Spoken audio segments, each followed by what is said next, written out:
നടുറോഡിൽ തോക്കുമായി യൂട്യൂബറുടെ പ്രകടനം പണികൊടുത്ത് police. Social മീഡിയയിൽ വൈറലാവാൻ നടുറോഡിൽ തോക്കും പിടിച്ച് അഭ്യാസ പ്രകടനം നടത്തിയ യൂട്യൂബറിന് 8ന്റെ പണി. തിരക്ക് പിടിച്ച ലക്നൌവിലെ ഹൈവേയിൽ ഭോജൂരി ഗാനത്തിനൊത്തായിരുന്നു യൂട്യൂബറായ ശ്രീമ്രാൻ യാദവിന്റെ തോക്ക് കാട്ടിയുള്ള റീൽ ചിത്രീകരണം.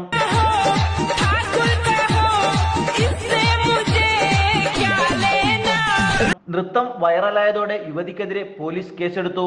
അഭിഭാഷകനായ കല്യാൺജി ചൗധരി എക്സിലൂടെ പങ്കുവച്ച വീഡിയോയിൽ തങ്ങളുടെ സമുദായത്തിന്റെ ശക്തി വർണ്ണിക്കുന്നതിന് ഇൻസ്റ്റാഗ്രാം സ്റ്റാറിനെ നടുറോഡിൽ തോക്കുകാട്ടിയുള്ള നൃത്തം സോഷ്യൽ മീഡിയയിൽ വ്യാപകമായിട്ടും പോലീസ് മൗനം തുടരുകയാണ് എന്ന് വിമർശിച്ചു. ഇതിന് പിന്നാലെ സംഭവത്തിൽ നടപടി സ്വീകരിക്കുവാൻ നിർദ്ദേശം നൽകിയിട്ടുണ്ടെന്ന് കമന്റ് ബോക്സിലൂടെ മറുപടിയുമായി പോലീസും എത്തി. നിരവധി ആളുകളാണ് സംഭവത്തിൽ വിമർശനവുമായി രംഗത്തെത്തിയത്. എത്ര നിസ്സാരമായാണ് തിരക്കുള്ള ഒരു റോഡിൽ യുവതി തോക്കുമായി നിൽക്കുന്നതെന്നും അത് സോഷ്യൽ മീഡിയയിൽ ആസ്വദിക്കാൻ ആയിരങ്ങളാണെന്നുമായിരുന്നു ഒരാളുടെ കമന്റ്. News desk news 99.